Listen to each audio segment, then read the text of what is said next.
The first point I'm going to talk about, the first thing I'm going to talk about is the TTF new subscription membership. Now, this is nothing per se about this evening, but it's a very, very important development, and I want to make sure that everybody understands it and recognizes what we're doing and why we're doing it. The why we're doing it is probably the most important thing, because we want everybody to become a subscription member. I'm going to repeat that. We would like everybody, please, to become a subscription member. And what I'm going to do now is share my screen, explain the thinking behind it, and what it means in practical terms as well. So this is a significant step for TTF.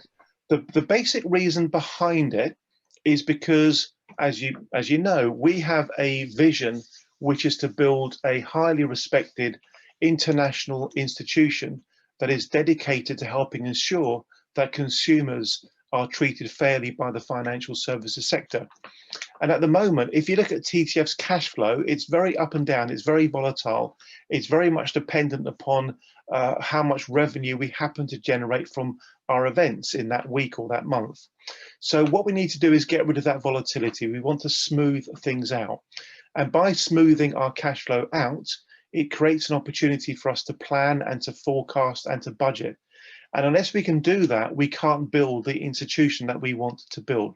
So we've come up with this arrangement, which we call our subscription membership model. I'll first of all explain what will be the case for our standard members. So I'm clicking onto this link here. For standard members, it's very, very simple. If a standard member wants to attend an event, they pay the normal price, which is $245 plus VAT per event.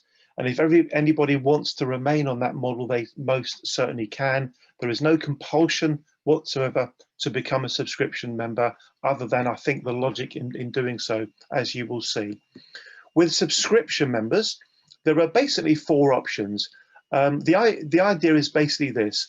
A subscription member of the TTF gets to attend any amount of TTF events without any additional cost. I'll repeat that. If you're a subscription member, there's no additional cost to pay in attending a TTF event. The price options are as follows. Option one is a one-off upfront payment of £480 plus VAT. That's for the year. Option two is £135 plus VAT quarterly. Option three is £50 plus VAT per month. Now, you'll immediately recognise, of course, that there's a built-in saving going for the annual membership rather than the quarterly, and quarterly is more of a saving than monthly. So in purely financial terms, the cheapest possible option for you is the annual 480 plus VAT. And that's what we'd like everyone to do. But if you can't do that, then it's very simple, go for the quarterly option or the monthly option. However, there are, without any doubt, some of the members in our community who quite genuinely would not be able to afford the 480 or the 135 or the 50 a month. So what we've got is what we call, very simply, a concession. So very, very simply, become a subscription member, pay the 480 or the 135 or the 50, depending on your circumstances and what you prefer. If you can't afford that, then you just pop us an email and tell us what works for you, and whether you want to pay that amount annually or quarterly or monthly. The most logical question after that is, okay, well, what's the minimum? And there isn't one. There is literally no minimum. We do not want to impose any kind of minimum at all. We just ask everybody to be as genuine as possible and please pay whatever you can. And that way, we end up with a win-win. We help to stabilize TTS finances, which we desperately need to do, and we also create a system whereby everybody can attend as many events as possible. And we really want that to happen, because the more people attending our events, the more collaboration we have, the more engagement we have, the more ideas we have, the more energy we have, the more we can do. So we see this as a very important transformational step forward in what we're planning to do. And of course, if you've got any questions or comments about that, please don't hesitate to get in touch. We're open to all sorts of thoughts and feedback, but having discussed this at length with our advisory group and various other stakeholders, we think this is a significant step forward. So it's a very simple please all become a subscription member. There is no minimum. Go for annual or quarterly or monthly or request a concession. So everybody should become a subscription member as far as I'm concerned. Okay, I'm going to move on to number 2 to talk about our book. Not because we're promoting our book, but because many of you already know that the book we have is built around the 12 finance development goals. There's one on purposefulness, one on technology, protecting consumers from harm, comms, risk management, governance, product design, financial stability, and leadership.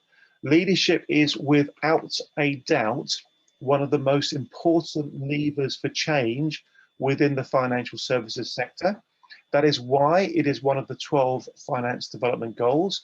That is why we are doing a great deal to try to focus attention on the power of good leadership to drive transformational change in the sector. To our knowledge, there's never been anything like what we're trying to do, and I'll come on to what it is exactly that we are trying to do in a while. And there's just some words here, some language here that essentially says our industry is not known for virtuous leadership. Our industry, the financial sector, is not known for values-based leadership. It's known for a very different kind of leadership. And there's obviously a reason why the sector gets into trouble when it comes to malpractice, malfeasance, misconduct, and mis-selling. And the reason I know that is because if you look at the data, and I'm going to very, very quickly show you something I know that many of you have seen before. If we look at the data provided by Violation Tracker, which tracks US infringements, if we click on industry totals, this is a ranking of the infringements, in other words, the fines, the prosecutions against different industry sectors. And here we have proof positive that there's a serious problem in financial services. We know that because, first of all, it's the worst offending industry out of all of them. Not only is it the worst offending industry, look at the amount by which it's the worst.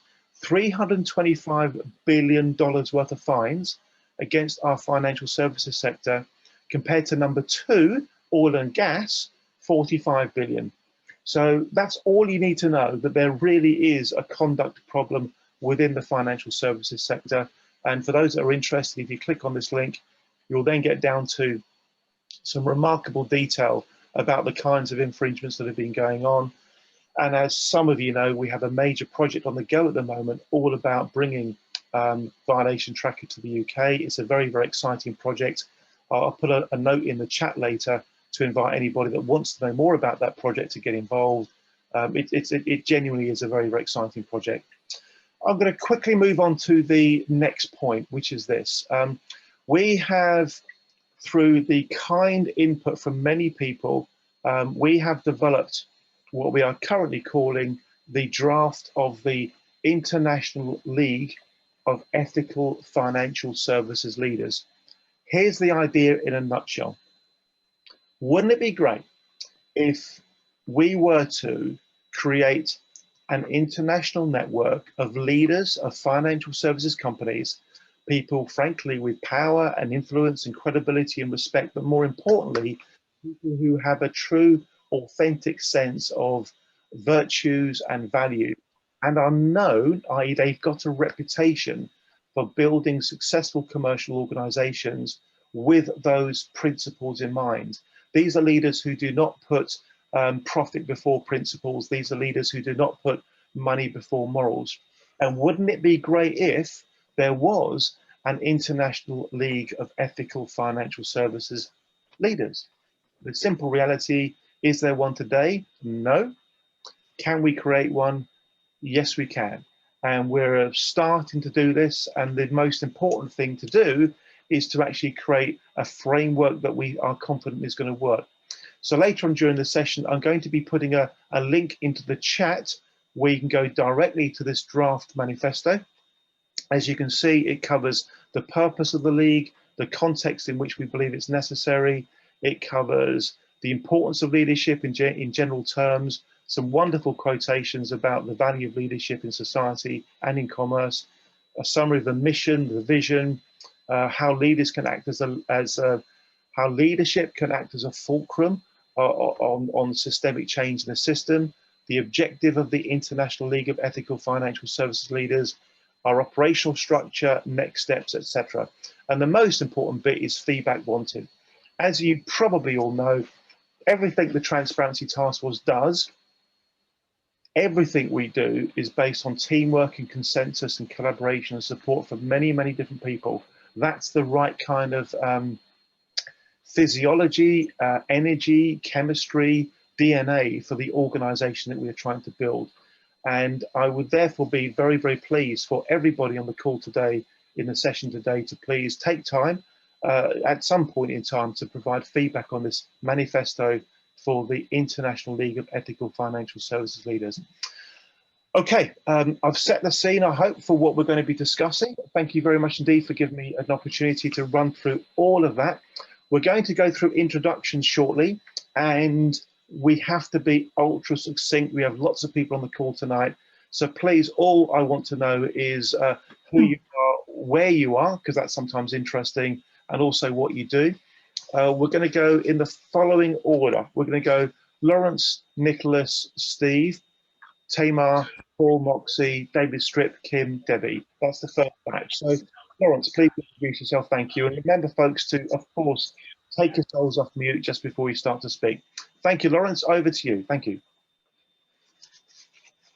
Hello, everyone. Thanks, Andy, for remembering to invite me to this one. My name's Lawrence Wormold. After 30 years as a risk management professional working at Deutsche Bank and working for several big asset management firms, I more or less retired a year ago, but now I do work as head of applied research for a research house called Sapiat, which provides technology and economic modeling. So I'm still somewhat involved, and our clients, by the way, are typically pension funds and some private equity and some big fund managers. So my focus has always been, is risk management done properly? We all know the answer is absolutely it was not. And I'm hoping that leadership can help us do a better job with risk management in particular. Thank you very much, Lawrence. Because we have so many people on the call tonight, we really do need to rush through these introductions very, very quickly. So just as succinctly as possible, Nicholas, please introduce yourself. Thank you. Yes, I teach at MIT. I teach sustainable development, and I work in the US, but have tentacles in Greece, Cyprus, and the UK, as well as the Netherlands. Part of sustainability that I'm concerned with is the issue of financial ethics and management and the effects of the financial crisis, which is still working its way since 2008. Thanks, Andy. Thank you, Nicholas. And Mr. Steve Hubbard, even more succinct, please. Go for it. Thank you. Thanks a lot. Steve Hubbard, from the United Kingdom. An amateur, really, retired after a scientific career, but really very, very interested in economics and all the aspects of it, including macroeconomics particularly. And always a pleasure to be involved and to hear what other people have got to say and perhaps chip in myself. Thanks, Andy. Thank you very much indeed, Steve. To Tamar, then to David Strip, then Kim, then Debbie. Tamar, David Strip, Kim, Debbie. Thank you. Tamar? Yes, so 20 years of risk management in the bank, and since about 9 years now, I'm an executive director in the banking resolution. I am also professor in risk management and advisor in a portfolio management association. I am mostly personally involved in sustainable finance now, and I think that it is a topic that we could discuss in ethics also. Thank you very much. And you're in Brussels, if I remember rightly? Yes, yeah? I'm placed in Brussels and in France. Thank you very much indeed. Thank you, Tamar. To David Strip, thank you. Sorry, very quickly, David Strip, background in employee benefits with Mercer, and latterly, last 10 years or so, advising, consulting on my own account. Been working with TTF as project manager on some of the MIT projects and stuff, and an ambassador to the MIT, to the TTF. Thank you very much, David. Hello, Kim. Hi, I'm Kim Schweitzer. I just founded an organization called Time for Change London, which is just me at the moment. And we help organizations find a purpose beyond just profits, live their values more fully. And my background is total rewards. So looking specifically at executive compensation as part of that. Thank you very Oh, much and I'm in London, but from the US originally. indeed. You must be rather relieved this week. You can't imagine. Debbie. Hi, Debbie. Hi, everybody, and Kim, thank you. I love the name of your new organization.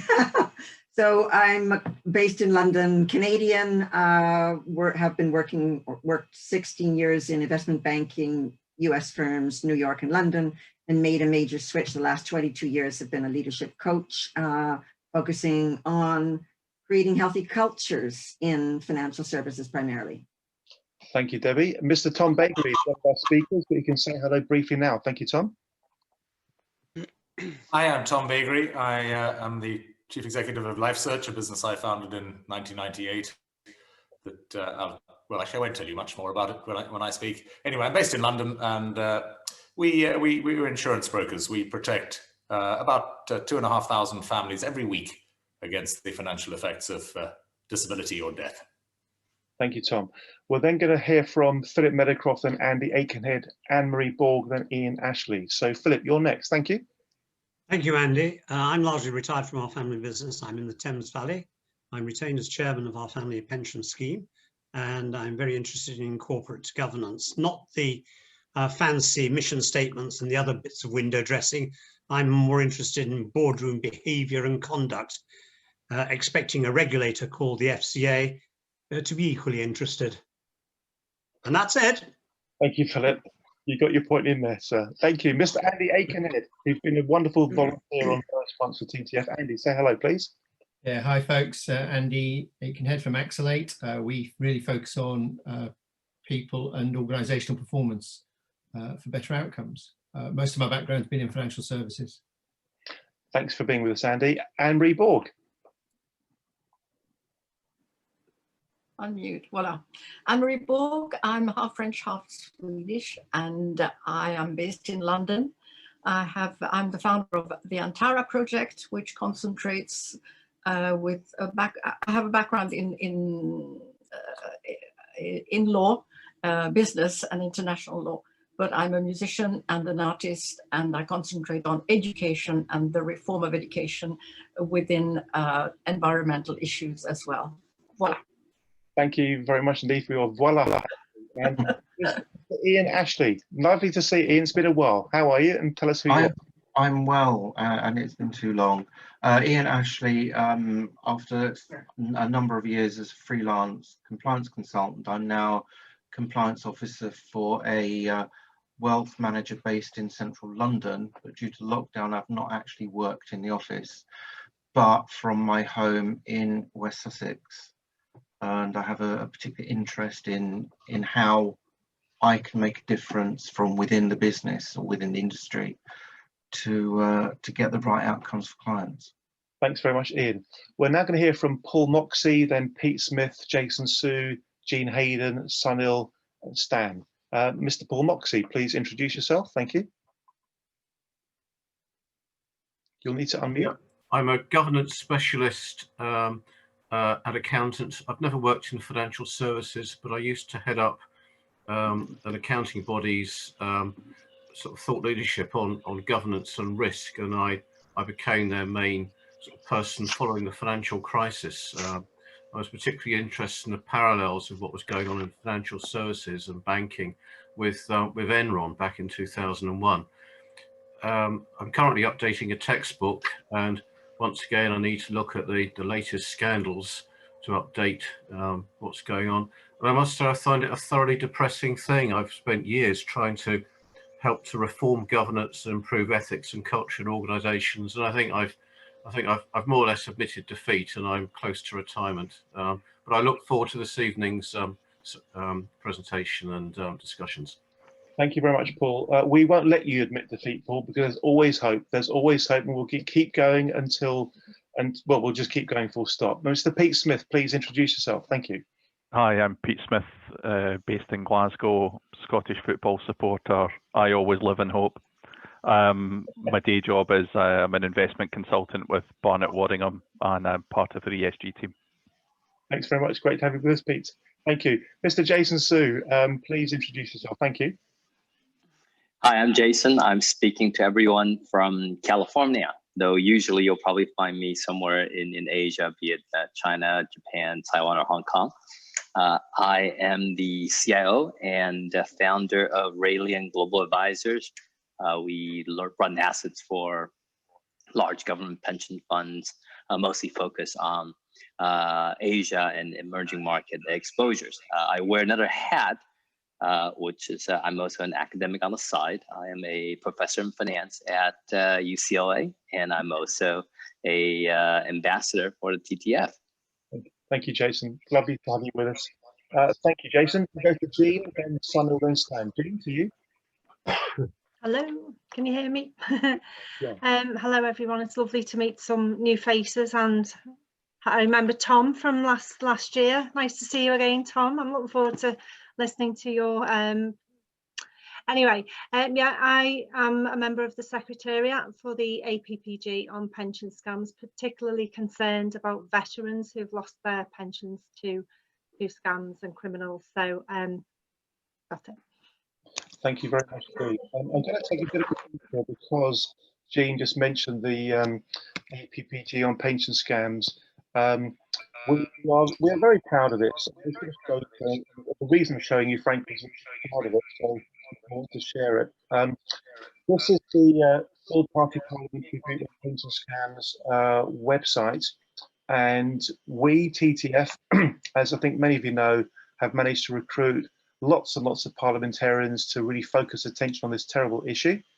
There are lots of them here, and here, and here, and here. It's like herding cats, by the way, managing politicians. It really, I'm not managing them, but organising things. It's quite difficult, quite challenging. We put a huge amount of time and effort into that. And I'm very proud of the parliamentarians we've got involved in the all-party parliamentary group. I'm also very, very, very proud of the Secretariat. The Transparency Task Force is the Secretariat to the APPG, and here are all of our members, including Jean and others who are involved with what we are doing. So if anybody isn't yet a member of the Secretariat for the APPG, the All-Party Parliamentary Group on pension scams, but wants to be, please get in touch and let us know. And here's our Jean here, and that's the APPG on pension scams. Thank you very much. I'll now go back to where we were and invite Sunil to nice and briefly introduce himself and then to Stan. Thank you, Sunil. You're on mute, Sunil. Thanks, Andy. That's okay, Karen. Thanks, Andy. Sunil Shastri, consultant, expert, and speaker in ocean and environmental governance. Here for ESG and APPG on pensions. Thank you. Thank you very much indeed, Sunil. Lovely to have you with us. Mr. Stan Kings, please introduce yourself. Thank you. You need to unmute first. There we go. Hello, my name is Stan Kings. I'm a retired victim of HMRC. I have been introduced to TTF. I have finally had my appeal referred to the Ombudsman. It has taken 20 years. Thanks, Stan. There's a whole story behind that, everybody, obviously, but Stan's been battling with an issue and he won't give up, and we're doing what we can to help him because he deserves to be helped. He's suffered tremendously. Thanks for being with us. And Stan's a great example of not giving up, really is.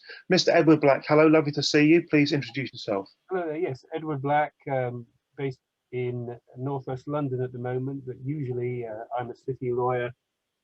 Been active as a financial services and markets and products lawyer for about 30 years, generally representing asset managers, brokers, and wealth managers, trying to help those who want to do things right,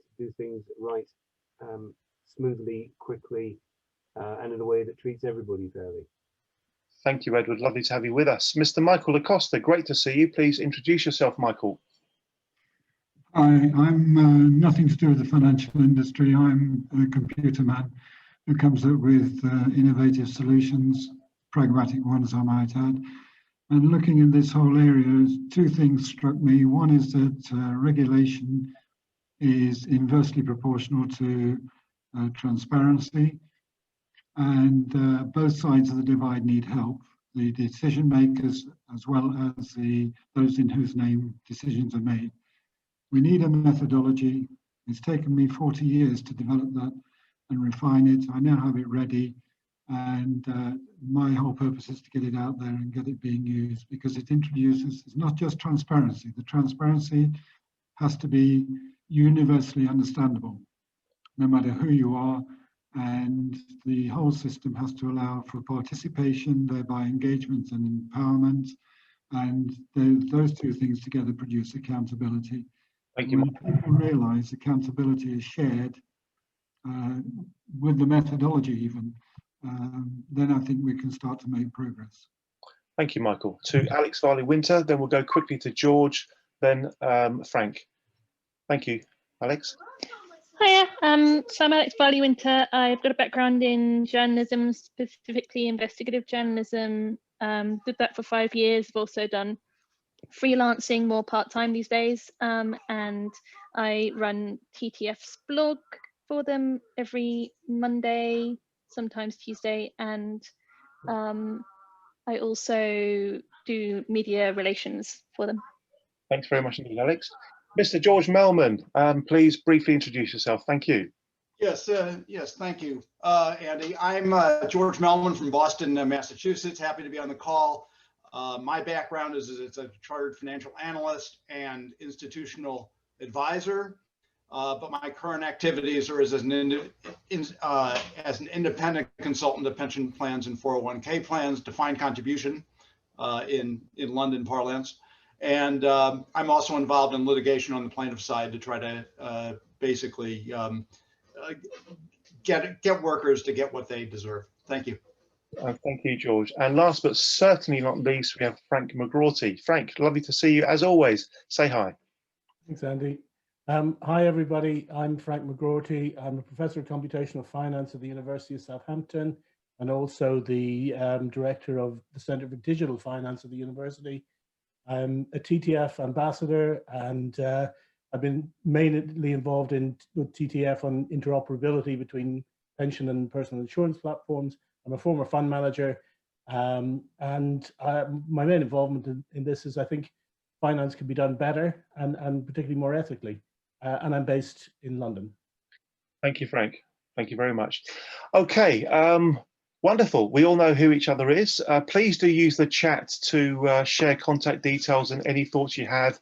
Please do tweet. My colleague Alexandra will be putting our Twitter handle into the chat. So when you tweet, please do refer to @TransparencyTF.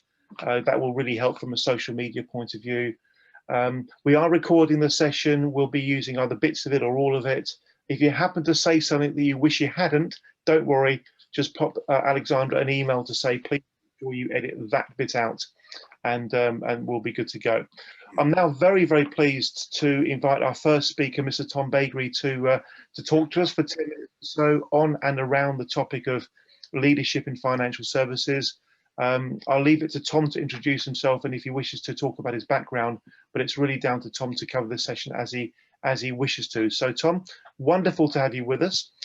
Tom is one of the first people involved in the video interview activity we've been undertaking with ethical leaders in financial services.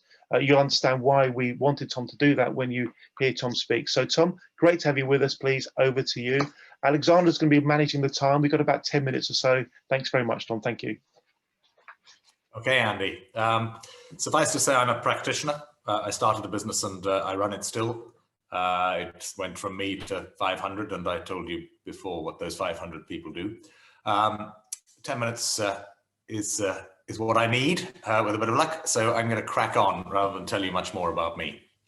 But let's first be clear when we talk about business leadership and improving it in financial services. The reality of business leadership is that before any of what I'm going to say matters, you do have to get your trading right. You've got to have a viable business plan, your route to market must be strong, your pricing strength sufficient, and your tech good enough. Otherwise, never mind improving anything, you're about to go out of business too soon to matter. So you could say that what I'm talking about is secondary to those, except that in the end, it turns out not to be. If it isn't got to be as good as those four, it can, and nowadays in regulated markets will, cause untold damage to you when the lack of it is found out, and to your customers until that point. Just ask any UK clearing bank about their historic life and disability insurance business and the existential pain it caused them to the tune of £55 billion in the decades after the decades of fantastic results that earned them quite a lot less than that. But we're here to help short-circuit that painful long-term business-destroying learning that leaves so many consumers damaged along its curve. And the key to it all is to understand that how a business does what it does is defined by its leadership in two very different ways: trading and emotion. Those four I listed at the start are trading points. They're quant. Emotional leadership is all the rest. It's qualitative. And in the end, it is what matters. You know when they say of professional golf that it's all in the mind? Well, yes, but there's a reason they don't let you try it until you're off a handicap of +5. So you've got to get the quant right. But let's say you've got a successful financial business, or you're about to found one, even better. How do you lead it emotionally? Well, start by asking yourself what excites you most about what you do. Maybe it's the lifestyle that affords you or is going to afford you. The camaraderie and peer recognition of great mates whose bonuses are a bit smaller than yours. The beating of competition and the winning of races, fights and new business. Or the enriching of the shareholders who own you. Well, if so, then you will lead a business that, whether successful or not, will rely on its compliance and HR and similar teams to manage its regulatory and governance risk. That's the normal model in financial services. The problem with it is that leaders lead, they don't follow. So the governance teams have to follow and manage what they're given. They can't be the inspiring leader.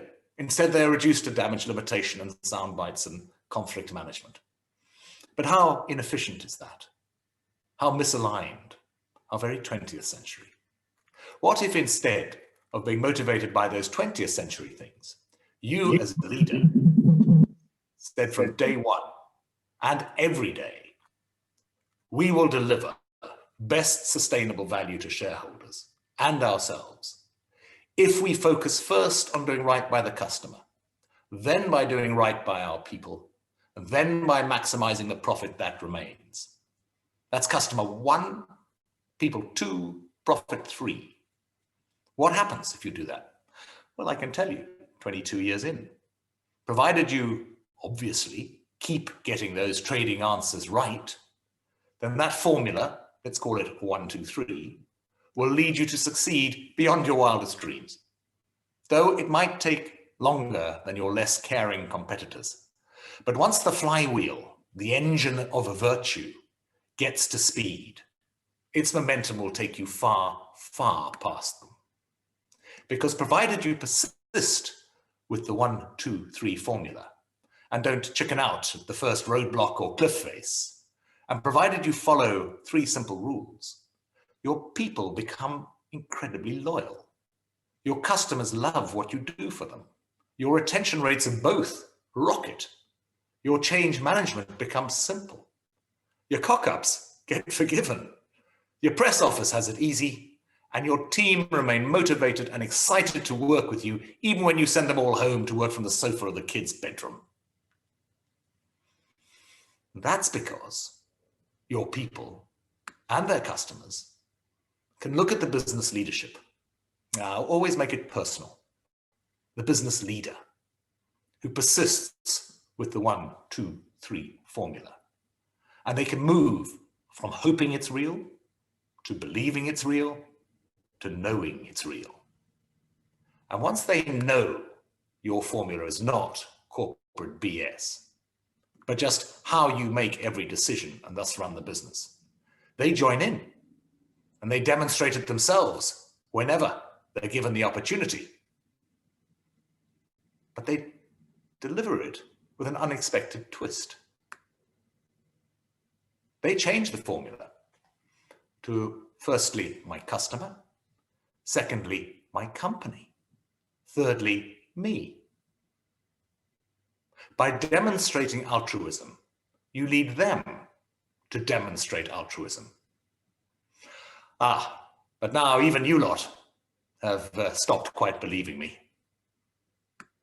But you know, every well-run business, you know, knows its purpose, what it's for, its why in the recent jargon. You accept that, all of you?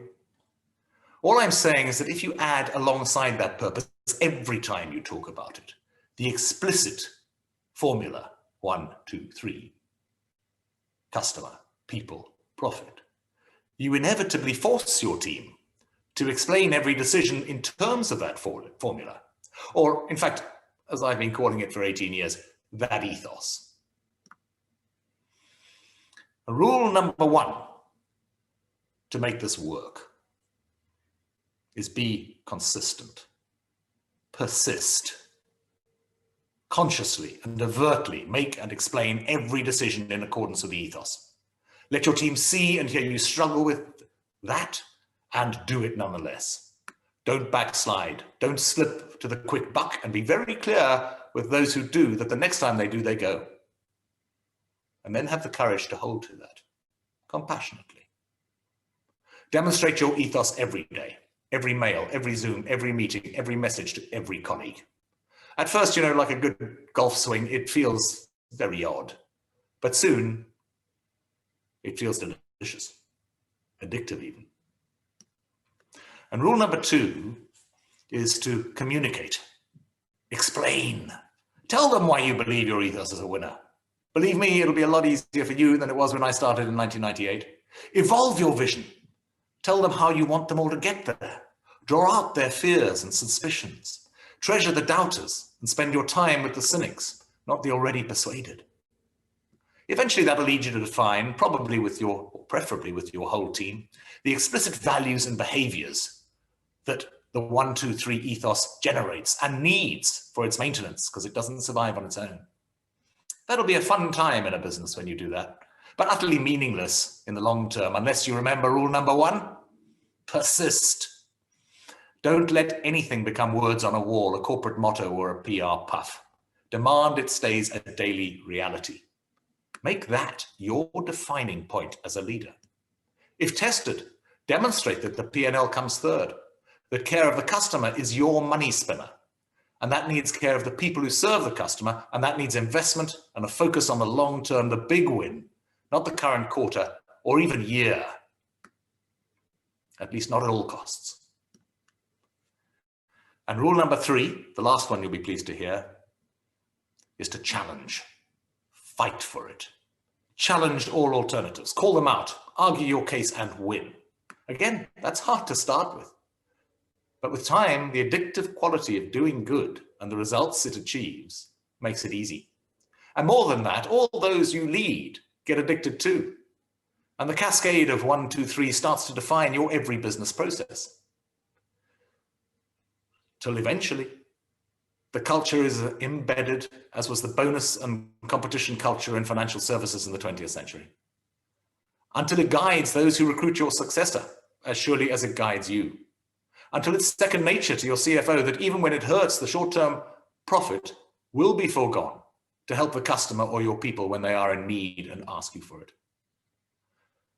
Second nature to your chief operating officer to require that idiosyncratics are not only tolerated but learned from, that dissatisfied customers are not only cared for but learned from, that failing colleagues are not only helped but are learned from, that given every chance to help themselves. Because there, for the grace of God, go you, the CEO, or anyone else on your board. If you genuinely believe you are a better person than others, then relax, this is not for you. For the primary requirement of the 1, 2, 3 ethos is a thing called corporate humility. By that I mean, and I've been using that phrase since 2002, I claim it. By that I mean the certainty of a CEO that she or he has made more mistakes than anyone they lead. It helps to be older, of course, when you claim that. But it also helps to have been successful. Because in truth, every success is built on mistakes, on practice, on trial and error, and on learning. No one's made more tennis mistakes than Federer or Nadal. Let your teams know that you're asking them to do as you do, to try, to accept they will fail, and when they do, to try again. That takes humility. And of course, persistence. I'll end with Calvin Coolidge, you might have heard it before. It's a quote every life searcher has heard ad nauseam. Nothing in this world can take the place of persistence. Talent will not. Nothing is more common than unsuccessful men with talent. Genius will not. Unrewarded genius is almost a proverb. Education will not. The world is full of educated derelicts. Persistence and determination alone are omnipotent. The slogan, "Press on," has solved and always will solve the problems of the human race. The TTF is an example of that, maybe, in the making. You know, if every financial services leader started to make clear every day that they were a 1, 2, 3 leader, and that the business they led should be the same. If every regulator demanded that, but focused on putting fraudsters out of business, not micromanaging good businesses with good cultures. If corporate humility became the key leadership tool it should be, so brilliantly well does it work, we would fix financial services in a generation. Thank you. Tom, on the contrary, thank you. That was wonderful. That really, really was wonderful. Wonderful. So much coherent, clear, well-founded, experience-based virtue in what you've set out. I'm so pleased. I'm gonna have to stop video. I'm blushing. No, that was superb. Thank you. We're going to go straight to questions and comments from our guests, our audience here. So please just wave your hand if you'd like to say something. I'm sure everybody enjoyed that as much as I did. I thought that was superb. Please do raise your hand or wave if you'd like to make a comment, please. Thank you. Tamar, please unmute yourself and make your point. Thank you. Yes, Paul. I just wanted to say that if you look at the virtues of tomorrow, and you look, for example, at the Sustainable Development Goals of the United Nations, you said people, you said prosperity, but you forgot planet. So I think that if we really want to inspire for long, that the 3 Ps must be part of the inspiration that leaders must give, and that planet must be included. Thank you, Tamar, for your additional point. Who would like to go next, please, with a comment or a question?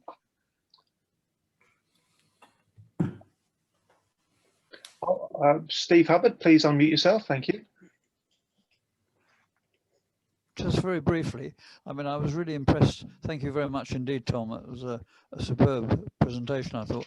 But I was struck by your 1, 2, 3, and it reminded me of colleges and education, in that students first, then the college, and then me. Obviously, my background is education, so I haven't quite got that industrial and commercial feel that many colleagues have. But nevertheless, I was just very struck by the idea of students first, then the college, and then you, and then that's a good formula for getting it right in perhaps a different field for education. Thanks, Steve. Thank you. And anybody else, please? I'll put a question to Tom then, if I may. Tom, so throughout your career, there must have been times when you've tried to encourage these ideas, these approaches with others. What has been the reaction from, for example, from the regulatory environment to these sorts of ideas that you've been talking about over the years? Have you met resistance in places that you really were quite surprised about? I'm trying to remember who said it, but first they ignore you, then they laugh at you, then they fear you, then they do what you say. Well, I'm misquoting it entirely, but you know what I mean. The regulator, the FCA regulator now talks about culture in its requirements of the businesses it regulates. It says that culture is the key attribute it wants to see. So someone's got the message there after 22 years. The insurance industry that I work in has across many parts of it, but absolutely not all of it. There are awful business models that still thrive and are supported by insurers and indeed the ABI and tolerated by the regulator. So no, this is not an overwhelming triumph at all. This is still a lone flag marching across a bit of a wilderness. But the flywheel effect, I think, is working. The LifeSearch is a very fast-growing business in its sector, and others are looking to see why and realizing that our culture is, in truth, probably our greatest single financial asset. It's bigger than the millions on our balance sheet or the 4.5 million EBITDA. It's our culture that develops all of that, and they're beginning to realize that and wonder how they can copy it. Only some, only a few. So no, not conquering the world yet. But you know what? You've got to talk to the talk to the likes of you lot as you set out on the journey to persuade the unpersuadable. So yeah, we're all on the same side. Thank you very much indeed, Tom. Wonderful. We're going to be moving on, but of course, before we do, let's show our appreciation to Tom for that very well structured and very well articulated message that I personally found extremely inspiring. Thanks very much indeed, Tom. Thank you. We wave our hands like this. Thank you very much indeed. We're now going to go to our second speaker, Jason Su, who, like Tom, is a founder member of our International League of Financial Services Leaders, and who, like Tom, also really understands the importance and the value of culture and leading with integrity, authenticity, and virtue. Jason, wonderful to have you with us. Please do introduce yourself, perhaps talk about your background if you wish, and then share your message. Thank you. We've got 10 minutes. Thanks, Jason. Thanks, Andy. I did a very quick intro of myself, but let me repeat the part that's salient. So I myself am a professor in finance. So I actually spent a lot of time studying corporate finance, governance, and how organizational dynamics impact performance. I'm also a practitioner. I founded 2 firms, research affiliates, which I took from 0 to 200 billion, and then now a new spin-off focusing on doing business in Asia. Now, more interestingly, is I recently bought a wealth advisor in London. I call it my great experiment, really experimenting with the idea of a purposeful leadership. And I can share more with that whole transformation story at another time. But I've distilled a lot of things that I have learned through the last 2 decades in this industry. A lot of from self-introspection, a lot of from working with vendors, partner firms, and in observing how organizations have been successful, how great profits have been made, but yet a lot of humanity has been lost in the process. And that, I think, is what we collectively are concerned with today. So when I think about leadership, leadership, for a lot of people, leadership is about, the power, the control to get things done. But I think for the group of us here, it's about a lot more. It's the recognition that it's the people at the very top who sets the tone for an organization. And why is that important? Now, these days, whenever we see a major blow up, inevitably you find the leader at the very top. Different situations, different problems, but almost always they repeat the same. I didn't know, right? And we've been struggling with how do we regulate better? How do we give them more systems so that they can know? I'm reminded of a saying that you can't wake up someone who's pretending to sleep, right? I think the issue isn't that he didn't know. The issue is he didn't want to know. And if you don't want to know, no amount of technology at your disposal can change the not wanting to know.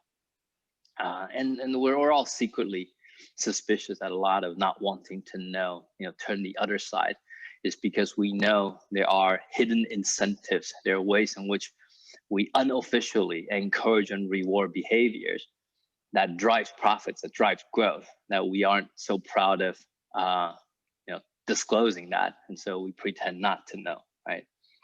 So how do we get people to want to know?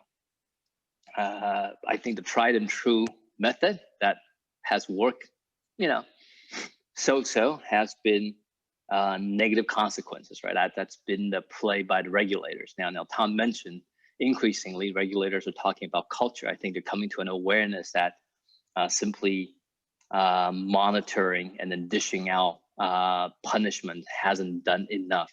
It's simply too hard to do, too hard to enforce, especially when these big firms are armed with even better lawyers.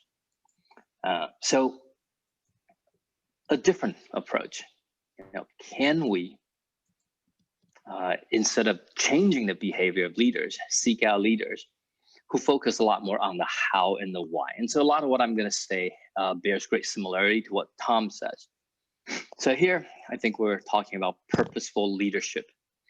Now, if you think about what's been taught in business schools, and what I guess I can raise my hand and being, party to that model. And a lot of what we teach in literature is you start with the what. What are you trying to accomplish? And then the how is in service of the what. And you almost rarely think about why, right?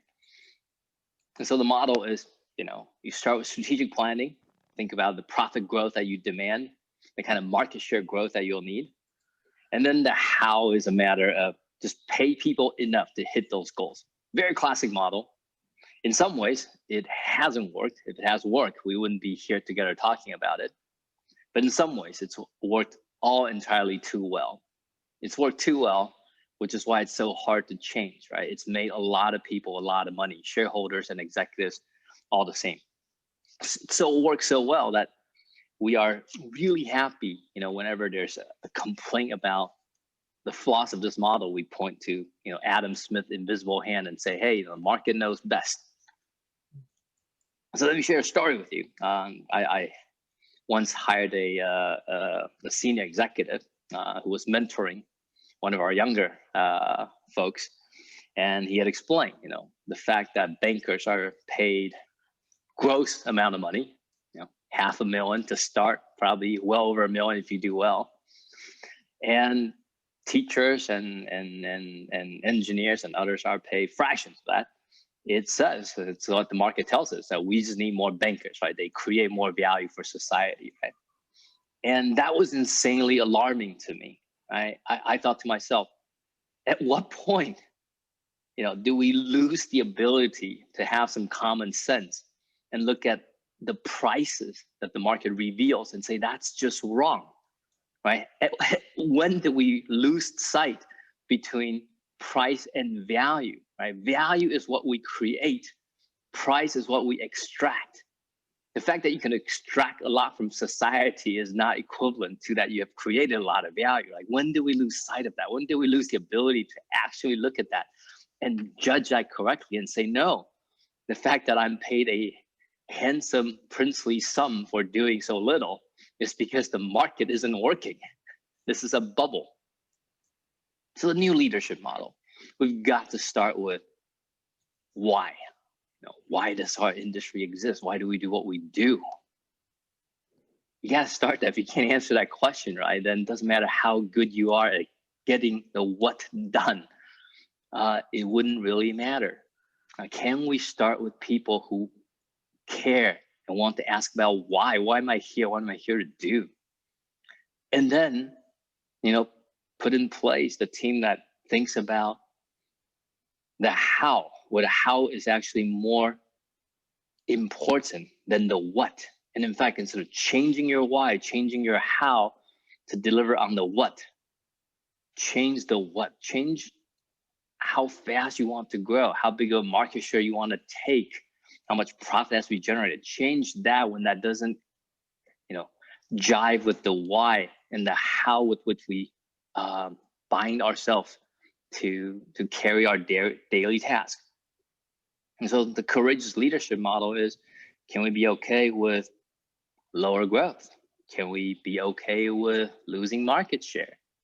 Can we be okay with smaller bonuses as a fraction of the total value we create? Right? Can we be okay with less in service of the why and in service of the how we want to do something? Because if you can't get to the model, I have very little confidence that more regulation can change. Again, back to statement, it's hard to wake up someone who's pretending to sleep. So,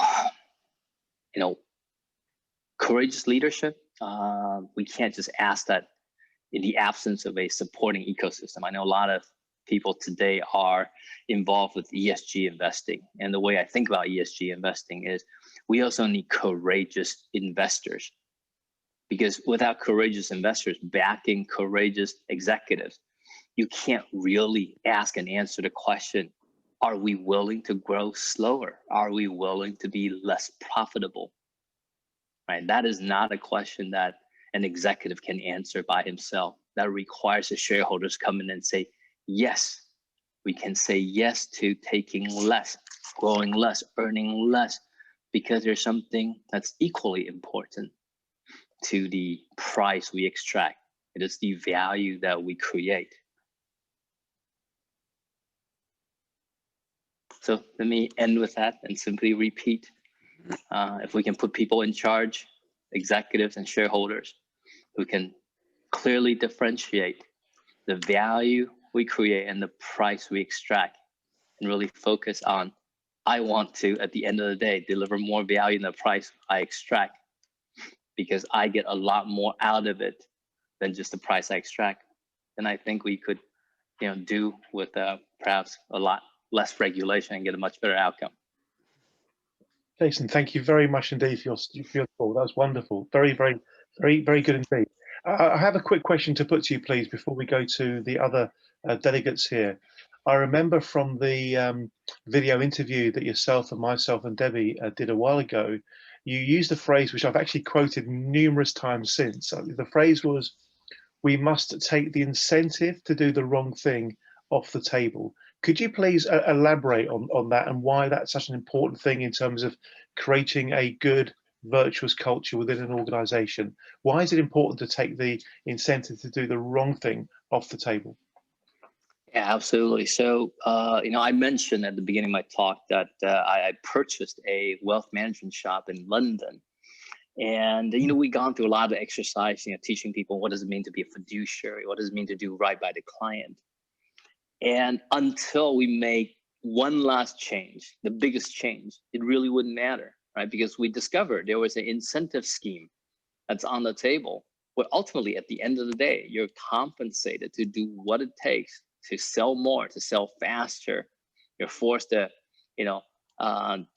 deliver a more aggressive AUM onboarding than last year. And if you put that kind of incentive in front of people, then they're going to do what it takes. They'll say whatever they have to say, to get assets through the door. And you can't expect that, all that fancy talk about being a fiduciary, about doing right by clients, when the incentive is not that, right? When the incentive is all the other stuff. So it's absolutely critical that we don't, if you don't want to create a culture where people become just cynical, right? You got to then create a reward system, incentive system, where all the important things that we value, those are encouraged, rewarded, reinforced. Thank you very much indeed, Jason. Let's throw it open now. So I'm on gallery view, so I can see everybody now. Mr. David Stripper is the first hand up. David, please unmute yourself, then we'll go to Andy Aikenhead. Thank you. Okay. Jason, we've seen through the TTF organisations like the Maturity Institute that are trying to measure stakeholder value rather than necessarily shareholder value.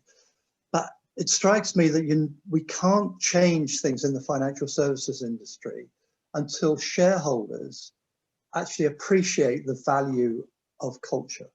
So how do we get that message across? How do you measure culture. And it comes back to the point that Tom made, that, you know, it might take a while, and you might not get the immediate growth and the whatever.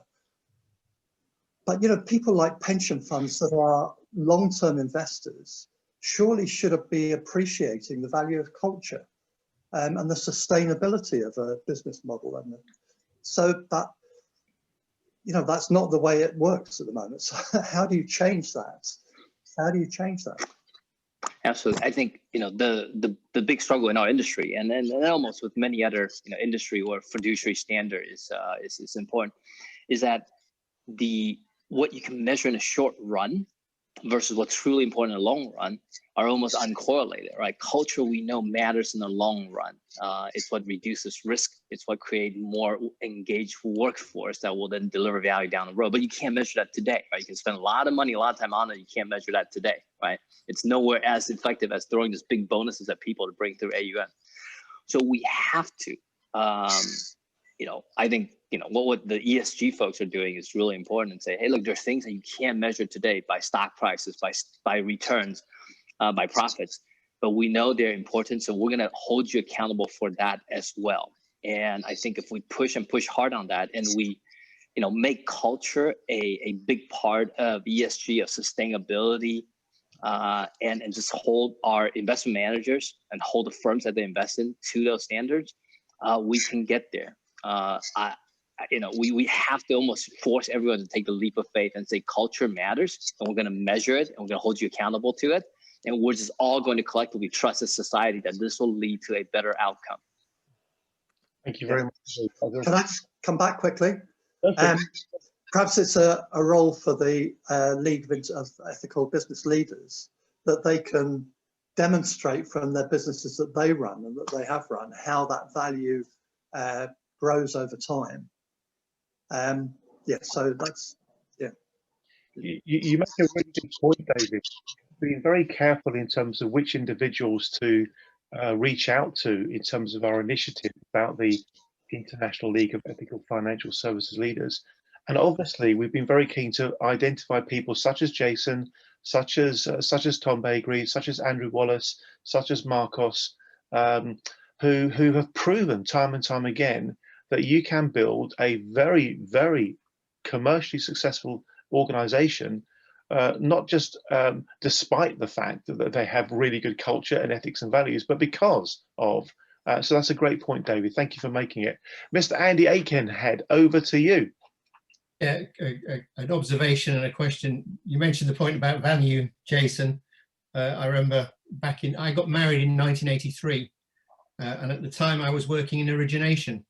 And that was well before the big salaries, but it made me question value that my wife was a nurse and my base salary was more than 10 times what she was earning. So she was dealing with life and death issues. You know, and you sort of start to question, you know, how does the world really value? And it's interesting because that's come out in the pandemic in a sense, hasn't it? You know, that key workers, who are the most lowly paid people in our society, are the people who both suffered the most and have been exposed. And I guess, you know, what we've seen since that point is obviously a growth, particularly in the US and Western Europe, a growth in inequality.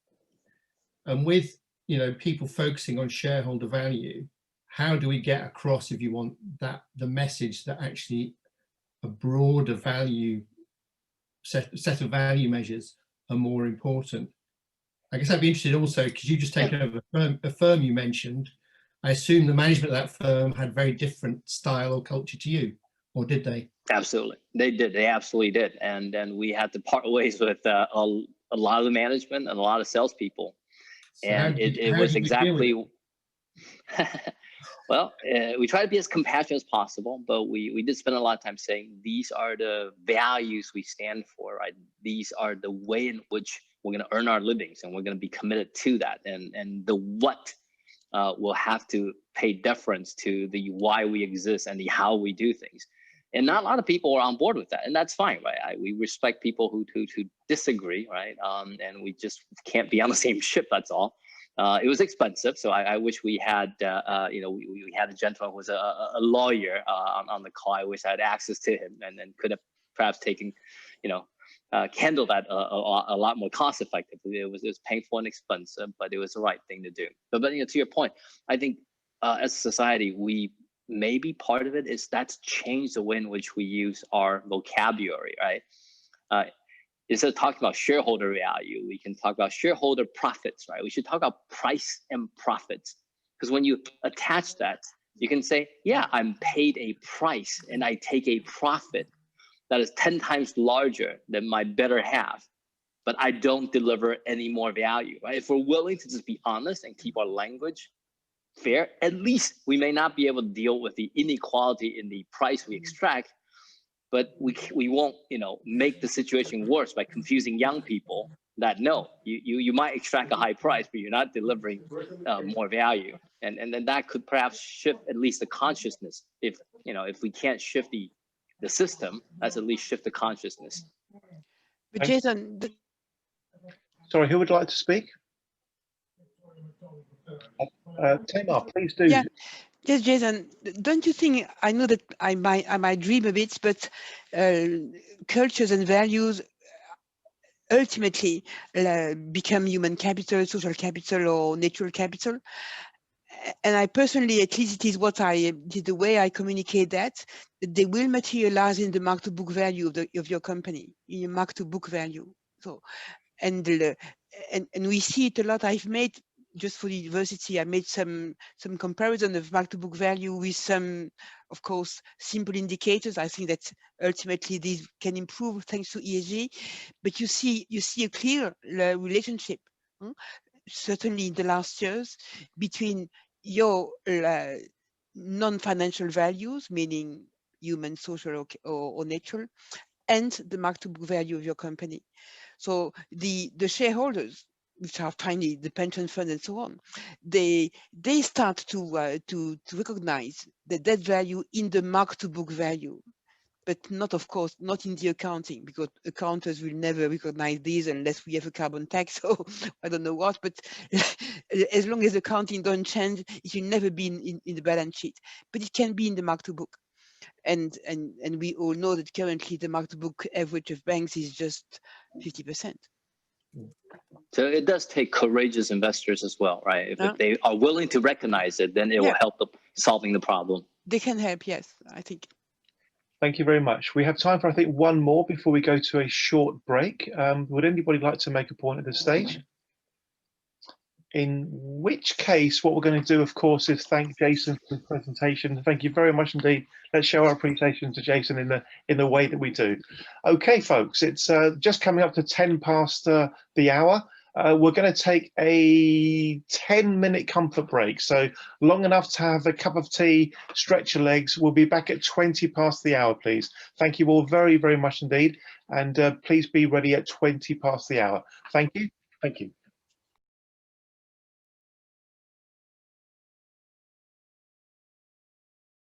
Okay, thanks. It's 20 past, so we're about to hear from our next speaker, Debbie Henderson. Debbie has been outstandingly helpful in relation to the project we have on the go about the International League of Ethical Financial Services Leaders. Debbie's been carrying out some absolutely superb video interviews with Tom Bakery, with Jason Su, with Andrew Wallace, with Marcos Aguirre. Many of you may not know Marcos. Marcos, until quite recently, was the chief executive of the Global Alliance on Banking Values.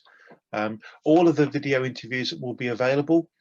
We've already put the one out with Jason, and the one with Tom Bakery is going to come out on Monday.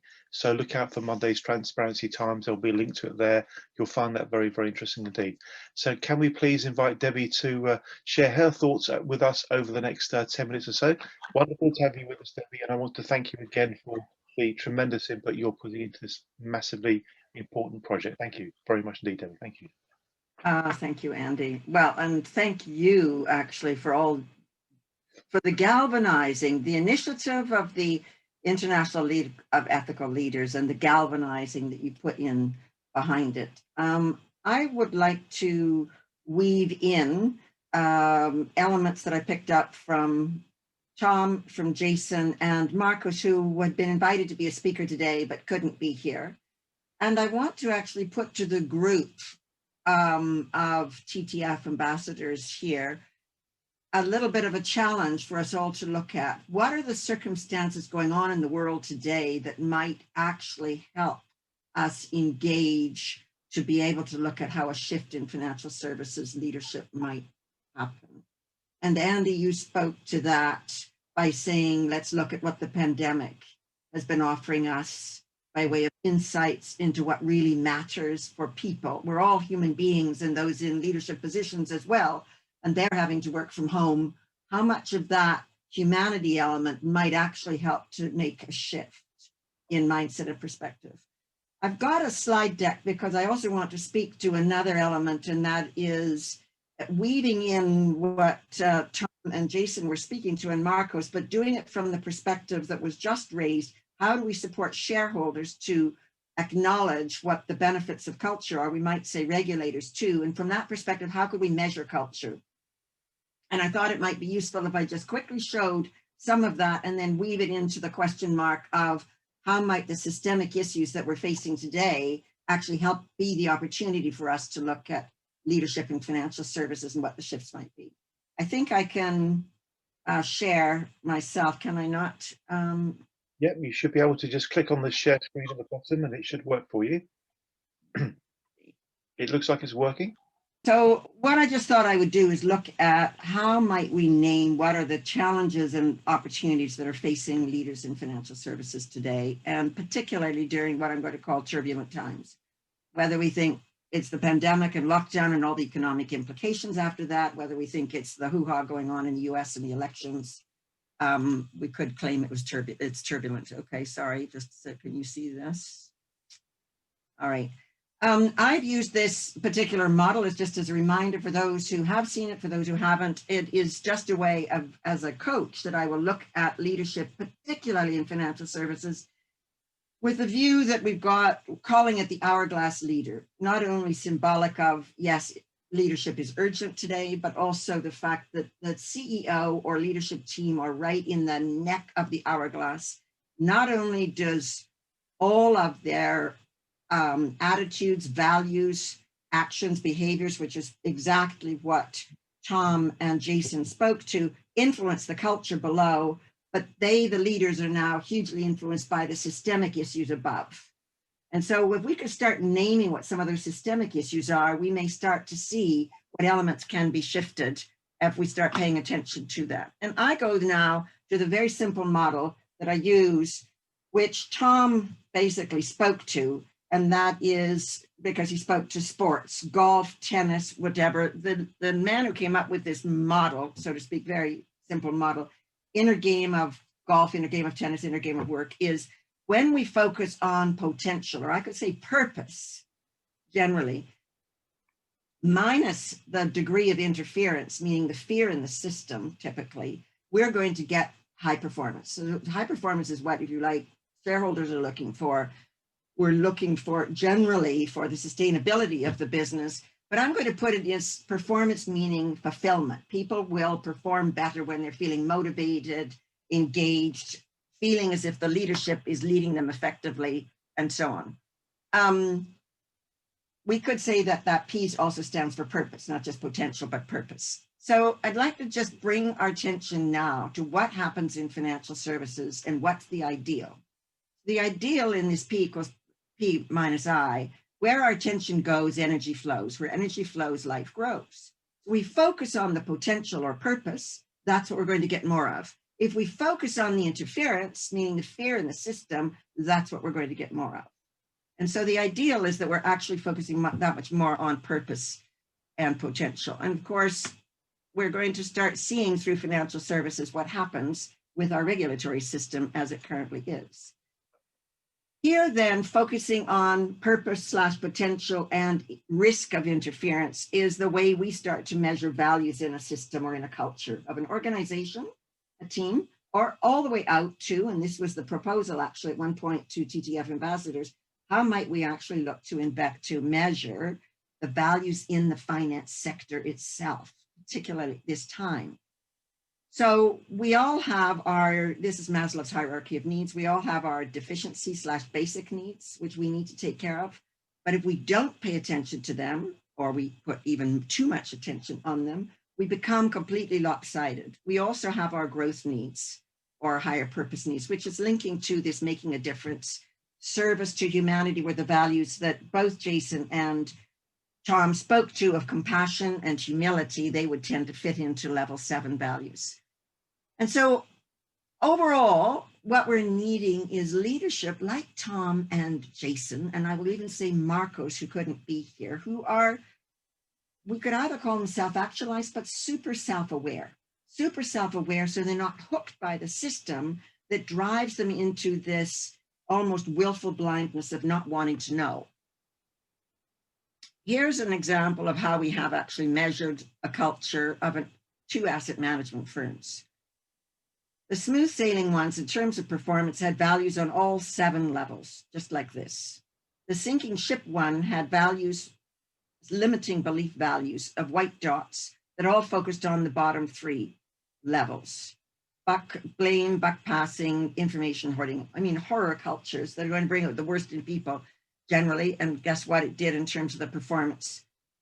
Smooth sailing, you have top quartile performance, bottom quartile performance for the sinking ship, as we can probably guess. So there is a direct correlation. This is a very simple model, but what we've established through this model, Barrett Value Center model that's used, is that when an organization has over 40% of the chosen values given by employees as being fear-driven, there's a risk of financial failure. So it goes directly to the bottom line. Now, I'd like to speak to an area that Marcos brought up when I had the pleasure to interview him. Marcos is the man that, the CEO that Andy just referenced, who was the CEO or a managing director for the Global Alliance of Banking and Values. And he's had a beautiful career of going financial services out when he said he got bored, I would say when he was losing his soul. Then he went into strategic consulting, then back to financial services, then became a professor, then back to financial services. So he's been able to see it from outside and from inside and to call the moment when it was time to go because he was feeling trapped. And watch this. He calls the financial services sector a challenge because the image actually creates the equivalent of a golden jail for those inside it. They become entrapped with their own sense of what the compensation elements can do, bubble wrapped from the rest of society's challenges or issues, feeling a sense of entitlement, which I'll speak to in a moment. And then the regulatory system encapsulated this by looking predominantly at governance processes and practices in terms of where their attention and intention is going to prevent the bad apples from doing harm.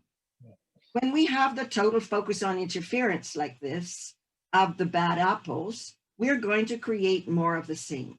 When we can focus on purpose and potential and how do we bring out the best in people through good leadership in the culture, we're going to be able to enhance that. But we've got this stuck element, which is the top of the hourglass, creating a systemic risk, I think, of the focusing on interference.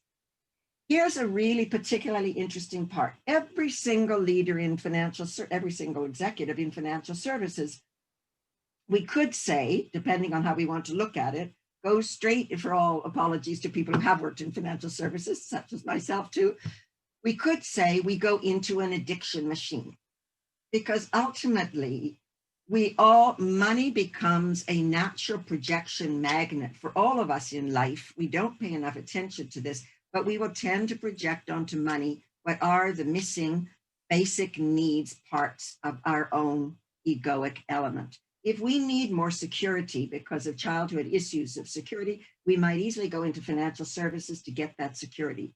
We might go there to feel a sense of belonging. We might go there for a sense of self-esteem, for power, for control, or for freedom.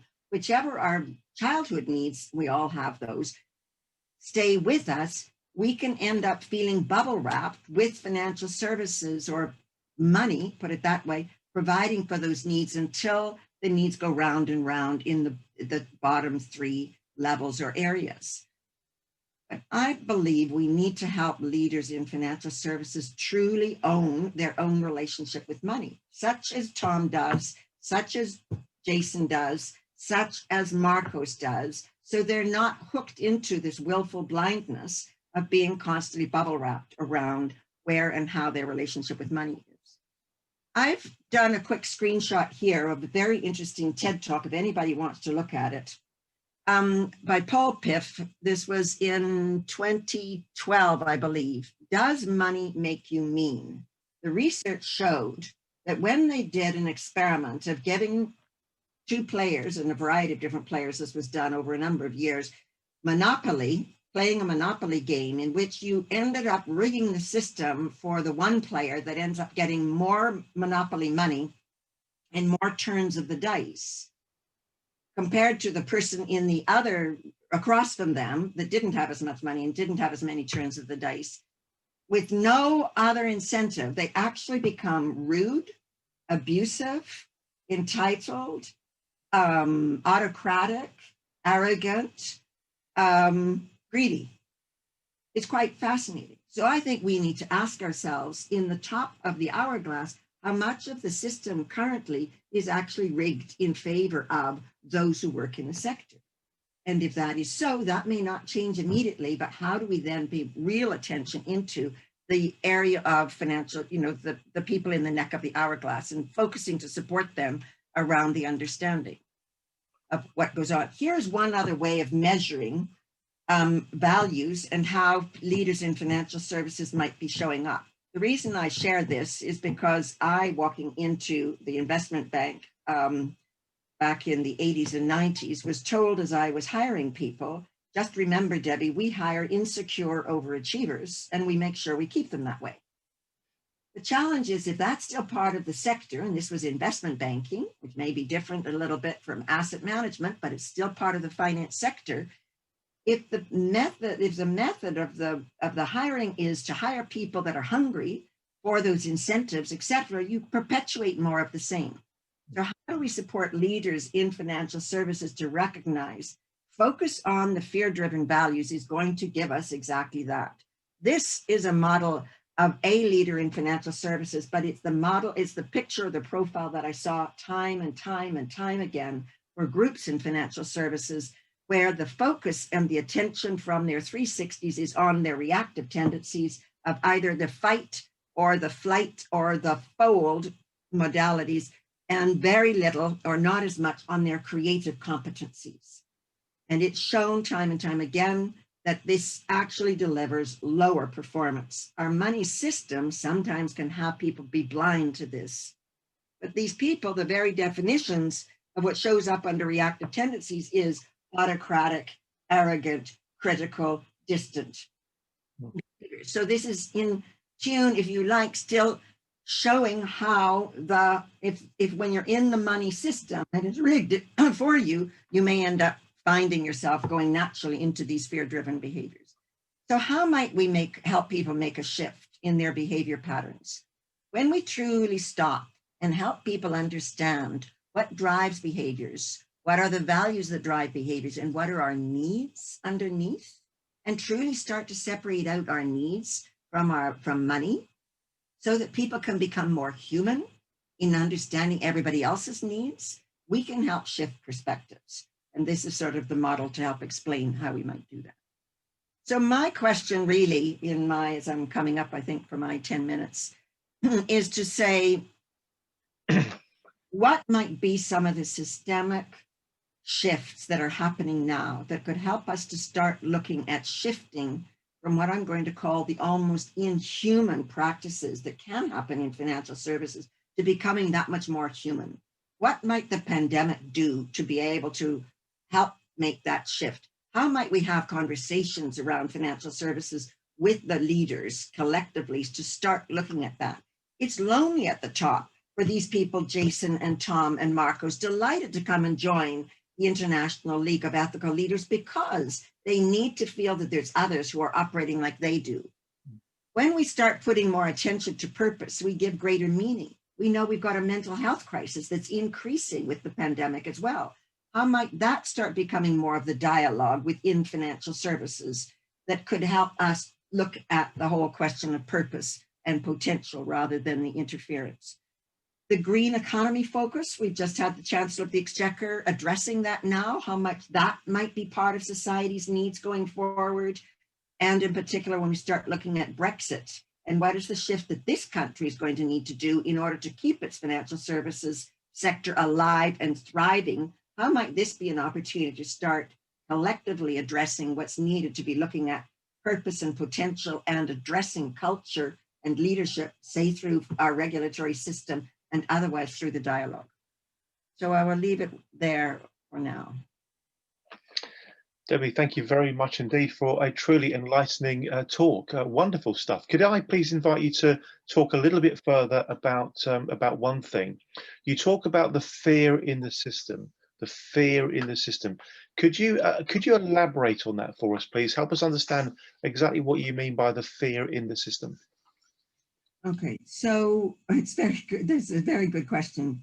When we tend to go into financial services with, let's call it an unconscious, less than self-aware mind, and our relationship with money is one where we're using money to basically cover up our natural fear-driven areas where we might be feeling insecure, or we might be feeling unloved, or we might be feeling, etc. What we do is we exacerbate all of that and we wrap it up. And if we have incentive packages that end up addressing that you need more money and you're in a system, as in the one that I was invited to work in, called we hire insecure overachievers and we seek to keep them that way. And part of the incentive system is done to exacerbate competition and keep us in that fear-driven element. That's one piece. I think the other there's a much bigger, longer question, and that is looking at what is going on in our financial services money system that actually is not focusing on a healthy world at the moment, but it's actually focusing on believing that financial services has to hold the whole system together. I could speak longer on that, but at the moment I'll just focus on the ones about what happens to us as individuals when we're not focusing on our purpose drivers. We can naturally go to our fear drivers. Thank you, Debbie. Thank you very much indeed. Very interesting indeed. Can we please ask for a show of hands for anybody that would like to make a point? We're going to go to Andy Aikenhead, then Lawrence Wormald first of all. Andy, then Lawrence. Andy? So yeah, I just wanted to comment on the fear element, actually. It's interesting. But also, Deb, just ask you a question as well about it. But having worked in the sort of same sorts of environments as you, I've seen fear, as it were, and I think actually attributable also to the environment that people are working in. So you get these very directive, hierarchical environments. You get people frightened as a result of taking ownership. So that, in a game, the interference, the self-one, if you want, interfering with self-two, as Galway would have it, you've got that is actually a real factor. I did actually have some conversations with a professor at Warwick who has been doing lots of work on fear with entrepreneurs, actually recently, and suggested that he might want to look at this. He's kind of avoiding it. He sort of said it's too complicated, but I'm just interested because actually that, I've seen that a lot, and that, one of the things that effectively I've done in work that I've done is actually try to effectively protect people from the influences that create that fear. But how do you work with leaders when you're not actually, so it's easy to do it when you're in there and you can protect people, but when you're working with leaders who actually are framed by an environment where they are, if you want, it's that peer pressure, if you want the environmental pressure to behave in a particular way, that actually, in a sense, they might be lovely people. What happens, they walk through the door and they take on a persona and it's just all around them. How do you get over that issue? That's Well, Andy, you've said it, and in fact, in many ways, I'm almost going to reference Tom's comment, because what he has used was the word compassion, our whole system at the moment is focusing on thumping people and punishing them for getting things wrong, or for, and I'm not saying that, but I do think that we've created a system which ends up delivering the very thing they're trying to prevent. Andy, of your comment about all of the misdemeanors and the malpractices, et cetera, and all the fines that are going on in financial services. If we have a regulatory system that is focusing on the negative rather than focusing on the positive, that's what it's going to do, is carry on bringing out the worst than having some sense. So when I'm working with leaders in financial services, I will seek to find the human being in service or in the role and help him or her see the system in which they're operating and how it's influencing them and their own family system and how they got there, that is maybe pressing on all of their fear buttons. Because when we're believing we're in a system that is all about competition and we've got to get ahead, it's nothing but fear that keeps driving. And so we need to be able to shine a light on the system and help people see what they're in, but that's not what we need to be by way of human beings. And then give them enough cover and holding that they can be like a Tom or be like a Jason. It's easier when you're at the very top and you can call the shots yourself than when you're in a double system of, fear from the regulatory body and fear from your own leaders. But this is what ultimately what we're called to do in life, is find out who we really are and what really is going to have us feel happy about being human beings with our families and feeling we've made a difference of some kind. And I think that's what we need to work on, is helping people see from their humanness that they actually want to make a difference. And the fear-driven element is not helping. It's a lovely question, Andy, and we could probably go on quite a bit longer on it, because you can see other people are avoiding it, like the professor you mentioned. Well, thank you, Andy. Thank you, Debbie. Lawrence, please share your point. Thank you.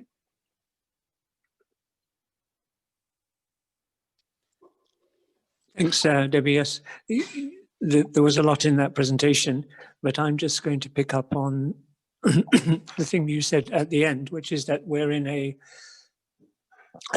new and challenging time over the last year, especially. We often like to reference the global financial crisis and the way it exposed so many things that perhaps we were complacently ignoring before. This is more of just a practical issue for people to think about. Should our institute be actually paying attention now to some of the dynamics that you put on that slide for the current moment and how it's changing things? Obviously, there are things you talked about which are kind of timeless, the value of compassion or confronting your fears, but there's stuff that's very time dependent as well. So I just put it out there. How do you think we might use some of the insights you had about the current changes that are global to help us in our mission? Well, yes, I think this could be a discussion for everybody, which ideas they have. Thank you, Lawrence, for naming it, because I do feel that there's something here to grasp about the opportunity with the shifting elements that I call the top of the hourglass. I'll just briefly mention it as a seed for an idea, but it was, how do we get leaders together in a room to be able to start addressing this and then deciding they want to do something together? This sector is actually typically not very collaborative over it, because the competition is so fierce in between, that it's the one sector. I'd love the finance sector, for instance, to be able to become one day like the aviation industry, where everybody is cooperating to be able to name where and look at the issues and problems and start handling them, because we recognize that people are entrusting their lives when they get in planes, but they're also entrusting their livelihoods with people in financial services. We had an idea, a group of us had an idea of, and all have put in place much of the infrastructure to do a value survey, like the Barrett Value Survey of the whole of the UK finance sector, subsector by subsector, so that it could be measured to help leaders then get into a room together and say, here's the system that everybody is saying is operating right now, which might share what is the level of fear in the system, to have everybody wake up and go, oh, we're all in this together. How do we collectively start addressing ways to ensure that we're moving beyond that, because keeping with a fear-driven system is not going to help financial services view in society or perspective of society. It prevents the compassion from within the sector to look at what society's needs are or to go green. Anyway, those are some thoughts, but others may have thoughts too. Thank you, Lauren. Thank you, Lawrence. Thank you, Debbie. To keep us on track time-wise, we're going to move on to the next stage of our session, which is the 1-minute rounds. But of course, before we do that, let's please show our appreciation to Debbie in the way that we do in TTF land by waving like we were 6. Thank you very much indeed, Debbie. Thank you. Great input, tremendous slides. The slides will be circulated. And remember, everybody, if you want to put your contact details into the chat so people can follow up afterwards, please do that. I'm sure that one of the values we bring to the system is connecting people quite literally around the world. Wonderful stuff, Debbie. Thank you. Let's now move on to our 1-minute round. So this is inspired by Radio 4's program, 1 minute. So the idea is to speak for up to 1 minute without deviation, repetition or hesitation.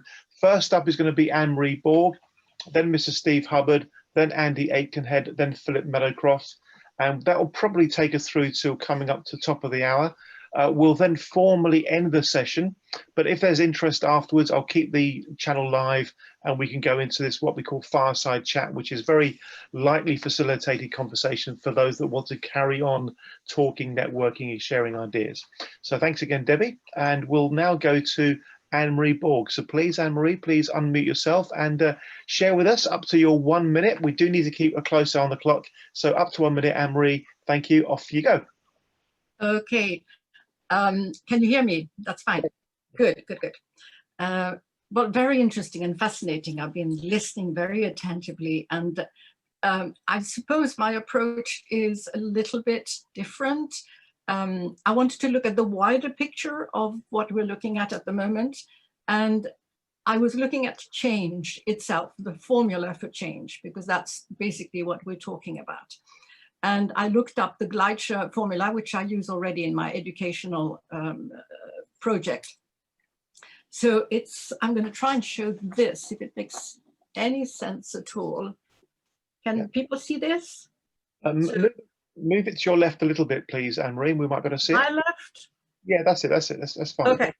So that's the formula that I've looked at.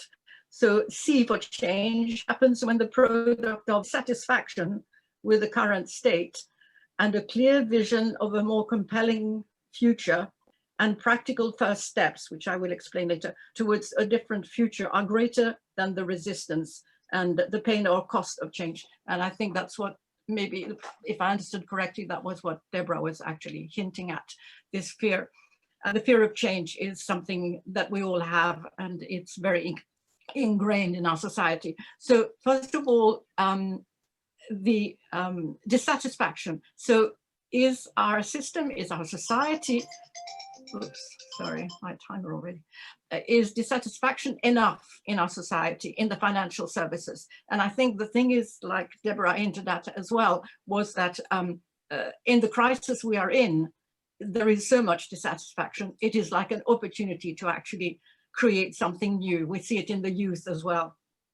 The clear vision that we need is about the value of something new, different. Where will it come from? So that's where we go to leadership, and education for me is very important. The F in that formula is for the first step. They need to be very clear. We need to have a plan. The leaders who are actually going to take this on need to have a very clear and real vision of what can actually be achieved. And all this needs to be greater. The combination of these three factors need to be greater than the fear of change. And that's going to be the resistance to this, the pain and cost of change is great. So in conclusion, because I probably haven't got much time, in conclusion, for me, this equation hinges on information, education, the belief in possibilities, the excitement of these possibilities, the creativity, the imagination within. And it's the essential element is V for vision. And that's where my involvement with Transparency Task Force it comes from my heart. I think there is a vision there, which is essential. And I'm delighted to be involved in it. And we need visionary and committed leaders. Thank you, Andy. Thank you, Emily. Thank you. It was rather more than 1 minute, but it was too good to stop you halfway through. Emery, thank you very much. We're going to go straight now to Steve Hubbard. Please do stick to your minute, please, if you can, Steve. That would be much appreciated. Thank you very much, Steve. Indeed. Thank you very much, Andy. Yeah, I mean, thanks very much for taking the views of an outsider here. And I mean, I must admit, I'm very, very split. I mean, we've had three, I think, superb speakers, Tom, Jason and Deborah, superb speakers talking about the real change and the real improvement and the better leadership that could come about, and I think can come about. On the other hand, there's a negative side, I think, which is has been touched on about fear and who gets promoted for selling less. The compensation packages, which Jason mentioned, I think they're huge, huge issues. And of the two, I'm not sure. There's a nasty feedback loop, I think, because I think Jason or somebody mentioned a business plan, presenting it, and you present it to a bank. Now, a bank has their own sort of internal view of the quality or otherwise of the business plan. So there's a closed loop in there, maybe. And finally, I'm just currently reading a book by John Komlos, Professor John Komlos, people may know. And he touches on this idea of leadership as well. I think it runs through his thinking. And I'm not sure whether or not the good, if you like, will defeat the bad or vice versa. And I think the very future of humanity at the moment may actually depend on some sort of a crisis and something happening, and whether or not it will, I don't know. But there is a sense of the future, which I think is for grandchildren of those of us of a certain age, which is highly questionable. Thank you very much, Steve. I understand many people share your very deep concerns about where we are right now in terms of society as a whole. Thank you for sharing your point, Steve. We now go to there's my list here. Andy Aikenhead for your 1 minute bit. Andy, thank you. Okay, so I'll try and keep it brief. All three of our speakers have essentially talked about the inner self or emotion at one level, or one place or another. Interestingly, there's a fairly famous quote from a guy called Bill O'Brien, late Bill O'Brien, who was the CEO of Hanover Insurance in the US, who made a comment that effectively said something like, the success of any intervention depends on the interior state of the intervener. So it was interesting that in all these years of looking at that, he did that. And in the work that I've done, although I've worked with quite a few senior people in terms of coaching, I much prefer to work with teams, and there's a reason for that. And I'll just give you a little story as quickly as I can.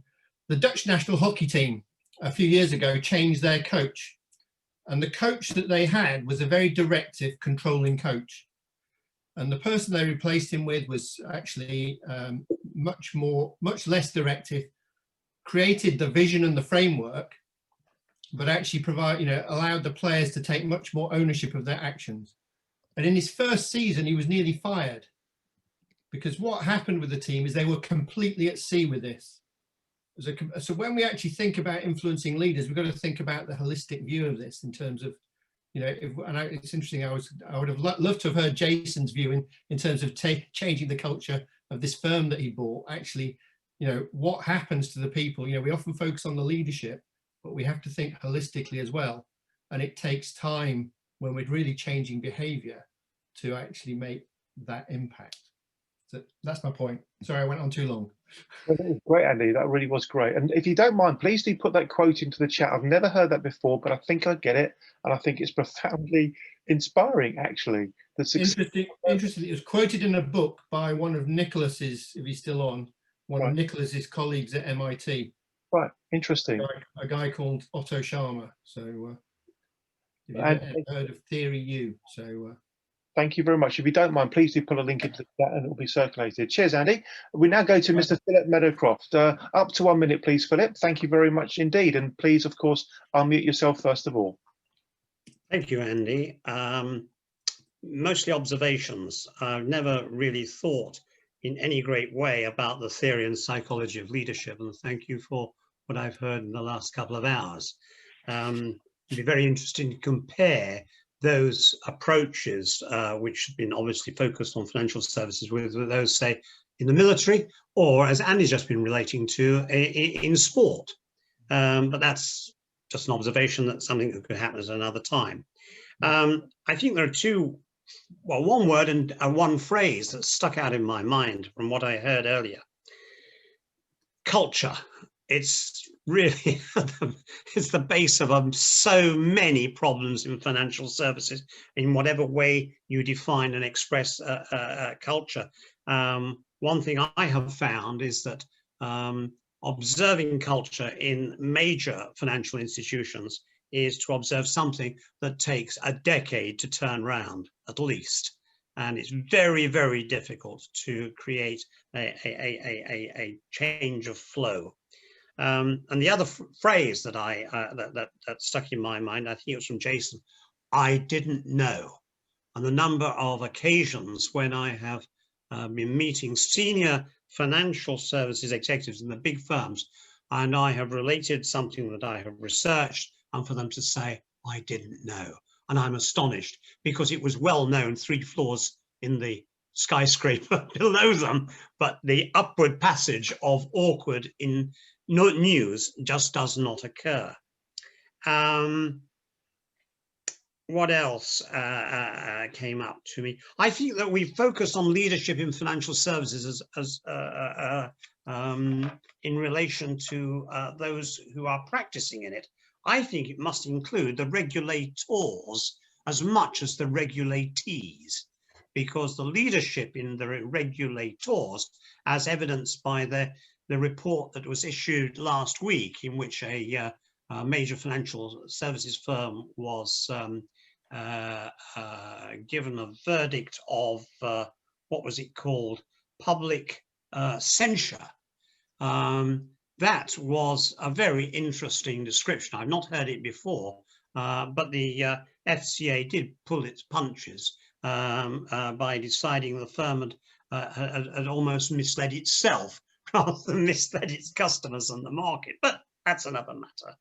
And the final observation is that financial regulation in the UK permits the regulator to pick and choose what it wants to investigate. This is extraordinary. The government, whether it's through the Treasury Select Committee, 10 Downing Street, or the Treasury, can't direct what the regulator does. For the simple reason, they say that would compromise the regulator's independence. And you disagree with me, Deborah? We haven't got time to elaborate on the point, so I'm going to hold it there, Philip. But thank I will leave it there then. We'll leave it there. Thank you. Thank you. Thank you. I'm agreeing with you, as in astounding. Right. Thank you. Thank you, Andy. You're welcome. Okay, we're going to be bringing things to a close shortly, but just to explain, there is a very, very, very specific action point that's off the back of this session. As I explained at the very beginning, we are building the International League of Ethical Financial Services Leaders. Step number 1 is to identify who are the ethical financial services leaders. We found several already. We found Tom, we found Jason, we found Marcos, we found Andrew Wallace, and there are many, many others out there. Please help us identify who these people are. Who do you know that you believe leads a company, an organization, an association, a trade body within the financial services sector who has a reputation for being honest, ethical, values-based, virtuous? Please identify those people and let us know who they are. And when Alexandra follows up with the notes from the session, probably tomorrow, or maybe Monday, because she has a day off tomorrow, one of the action points will be, who would you like to suggest that we try reaching out to? It doesn't have to be somebody that you know, just a suggestion, and we'll take care of the rest. If you happen to know them, then that's even better. So it's just gone past the top of the hour. We're going to bring things to a close. Thank you very much indeed to the 1 minute round speakers. Of course, huge thanks to Tom and Jason and Debbie for very, very informative and frankly quite inspiring talks. The one big message is we aren't going to give up. Yeah. However tough this is, if we give up, we have failed. We only can fail by giving up, by carrying on trying to make a difference, whether it's about leadership or culture, whether it's about regulatory framework, whatever it is. The only way we can fail is if we give up. If we just keep trying, we'll get better and better at what we're trying to do, and we will make a difference. And that's the whole purpose of the Transparency Task Force. That's why I've dedicated my career to what I'm now doing, and I know that many of you are on exactly the same wavelength.